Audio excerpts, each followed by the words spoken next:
Welcome back to MeriSwede. This is episode number 5. We're going to be continuing to talk about cultural differences, and this is part 2 of that. Alright, so our first topic will be food. So it seems like here in the United States, people don't really know how to do stuff from scratch. A little bit more fast and quick. And same when you go to work.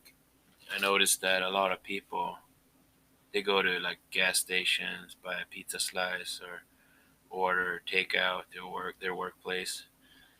And it's always pop or something like that. Everybody drinks pop every day. But in Sweden, it's more like you cook a proper meal for when you come home from work. Your family eat the proper meal, and then you have some leftovers that you bring to work the day after.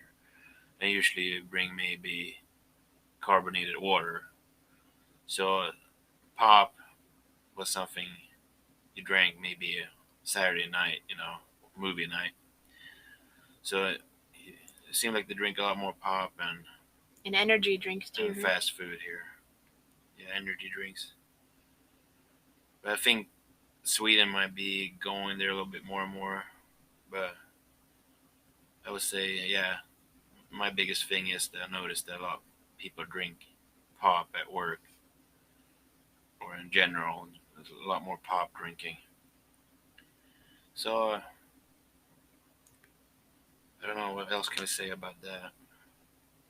I mean, it's like we talked a little bit earlier. It's like the whipped cream. I mean, you can't buy whipped cream. Cool Whip in Sweden, and then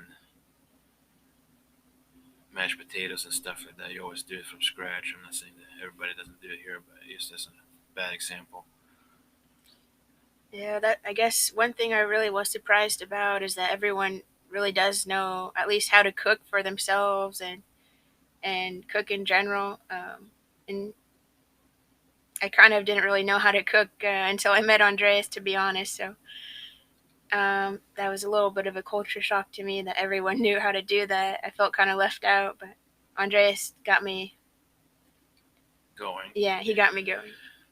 But when you're in junior high, you actually get to start cooking some. They have cooking classes, so you can get prepared for the adult life that starts or junior high for a little bit. We also kind of had that. It was called home ec, but we only learned how to make like brownies and stuff like that. I mean, it was kind of bad. Yeah, that's kind of bad. I mean, we got to make bread and cook for real food, Real life food. Yeah, yep. Not fake food. No desserts. I mean, maybe a few desserts, but mainly on actually some. We call it husmanskost. Husmanskost is like the base food, whatever you want to call it. Basic essential food. Yeah, it's like husmanskost is like average Joe food, like how to survive. Real food, basically. Oh well, that was that topic about food. Let's talk a little bit about work. So I would say, well, in Sweden you have everybody gets vacation, whether you're part time or full time. Yeah, right? You still get vacation. So if you're full time, you get about 4 weeks of vacation, 4 or 5 weeks of vacation, and that's a law. So it's obviously ups and downs with that. I guess the downs is could be your salary is less or whatever not, and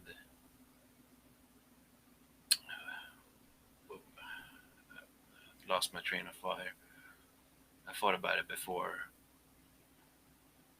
I mean, you have here, you can have a little bit more competition than between the companies. I mean, they can offer a certain amount of vacation and try to recruit so-called better people. And I don't know. I don't think the government should regulate everything either, but. And in Sweden, it's kind of more of like you work to live mentality, whereas in USA, it's you live to work. So like you put your work is your everything in USA, whereas your life is pretty much your everything in Sweden. It's a little bit more laid back, potentially better work and life balance in Sweden, and in USA it's like jobs everything, and there's a lot of competition. which is maybe not also a bad thing. I think if you had a balance between the Swedish workplace and the American workplace, it would be good. Because I mean, it's not good to work yourself to death either. You need to have It a stresses balance out. because you will be a better worker. It kind of burns you out to have that mentality too. Yeah. Um, do we talk about the parental leave in Sweden yet? No, Uh, Apparently, both parents get pretty good parental leave in Sweden. What is it? I don't know actually what it is exactly. Uh, a I know few as months at least, right? yeah, depending on how old the kid is too, though.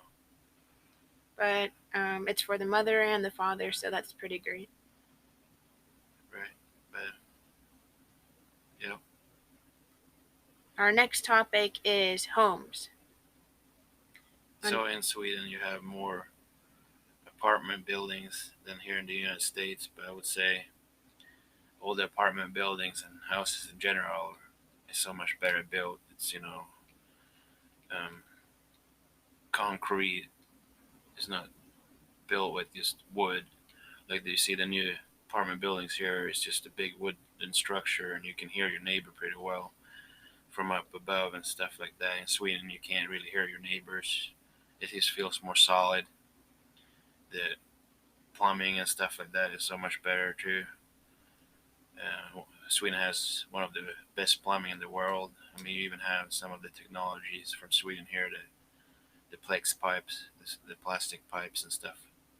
And the bathrooms in Sweden are like if you are in a bathtub and get water splashed on the floor, there's a drain in the floor. So like the whole bathroom can get wet. Yeah, they Whereas in make America, it's like not that case. no because they make the bathroom the Waterproof. waterproof up to I don't remember exactly. It's like 5 feet, something like that. It's waterproof up to 5 feet ish. I don't remember exactly. I really wish we had that in America because that only makes sense, right? Yeah, I mean, it's a bathroom, things are gonna get wet. It's easier to clean that way too. and then they have like the plumber has a standard called Safe Waters. Everybody, all the plumbers take a course called Safe Waters because insurance companies won't pay out money if your plumber hasn't taken that course if you have water damage. It's just everything is so much better built, and They take it serious. yeah, take it more pride to it. Like here, if I go into a bathroom at some company or house and look at the plumbing, they have made such a sloppy job. You can see the soldering on some stuff, and it's just too much solder. Or the pipes are not going straight, and There's a lot of leaky pipes going on in America so too. that stuff is better. And the funny thing is, that's usually cheaper there too. Houses are cheaper if you like live in the countryside. You can get a really nice home for like $50,000 Whereas here it'd be like 100 grand or more. or more.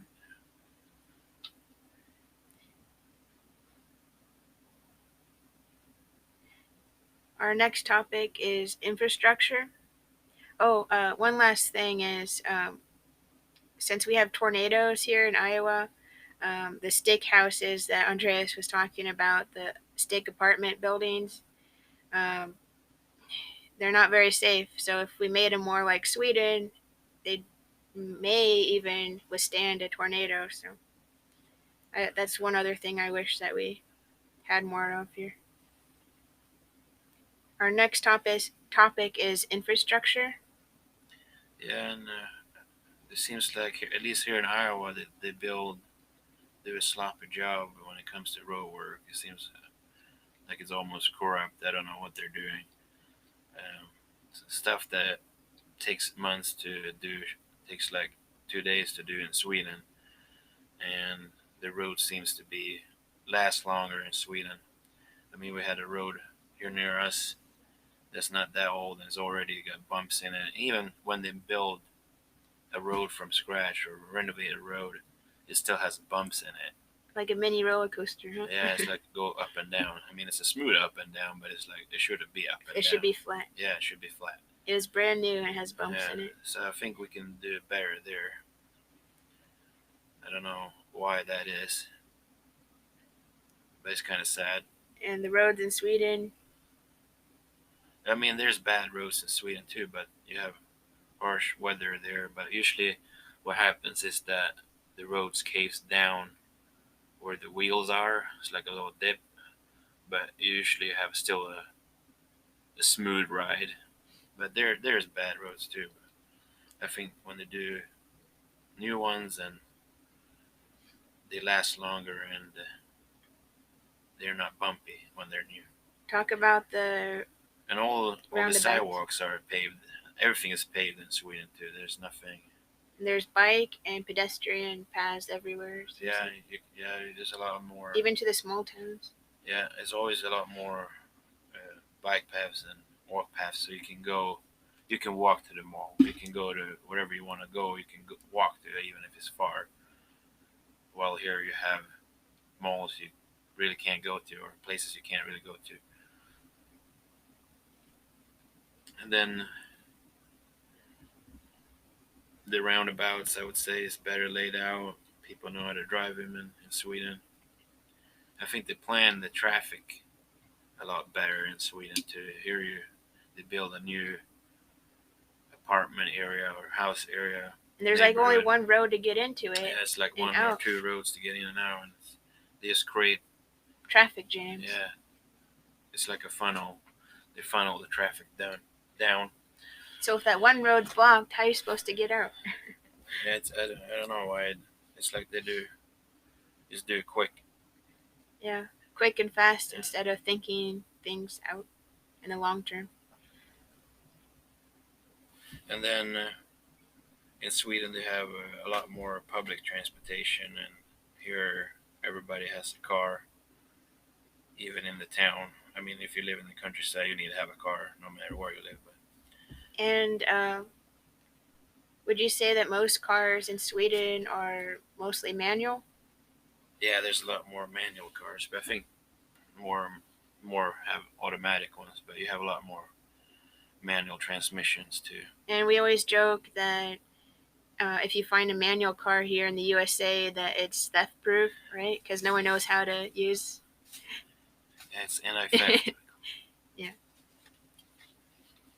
And most cars in American anti-theft. Yeah, most cars in USA are automatic. So when we were in Sweden, Holly picked up that she noticed that a lot of like lines for certain stores and stuff like that. I mean, mostly all um, government buildings or maybe even electronic stores too. Well, depending on which store. Like a web store pickup, the web hauler. Yeah, but like we have said, depending on which store, there's you have to pick a number and wait in the line and not stand in a line. You can sit down and wait to be called. Whereas in USA, you stand in line forever and never and ever. Yeah. So I thought that was really interesting, just picking up a number and then getting to sit down and then either have them call out the number or the number is put up on a electronic screen somewhere.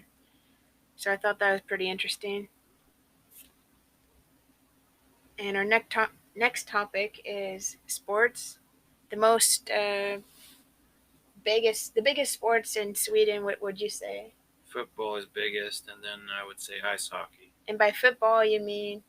Well, when I mean in American football, standards. I mean real football.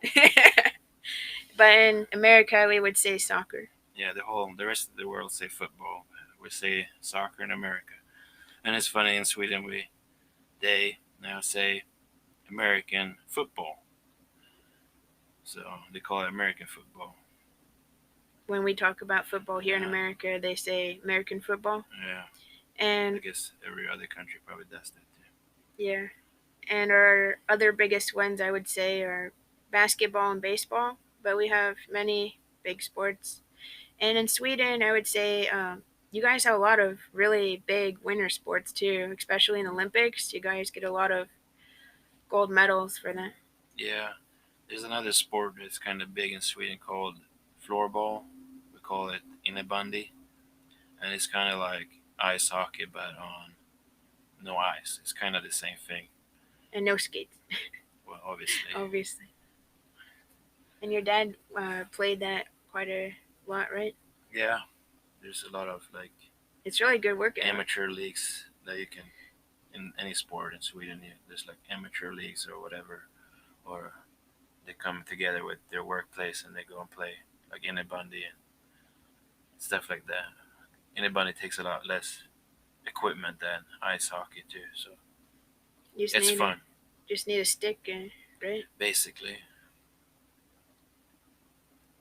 And then we go over to the hunting culture here versus Sweden. And in Sweden, the hunting culture is taken a lot more serious. I did take, they call it like a hunting degree. That's what they call it. And when I took it, there was 7 books, and I went to a course. You don't have to go to a course, but I was in 8th grade at the time, so I wasn't very old. But I went to this course. I think it was once or twice a week. I don't remember exactly. It was a while ago. But it was 7 books, and I think it was 3 months or something like that. And then after you study that, you have to take a test with 70 questions, and you have to have 60 correct answers to pass.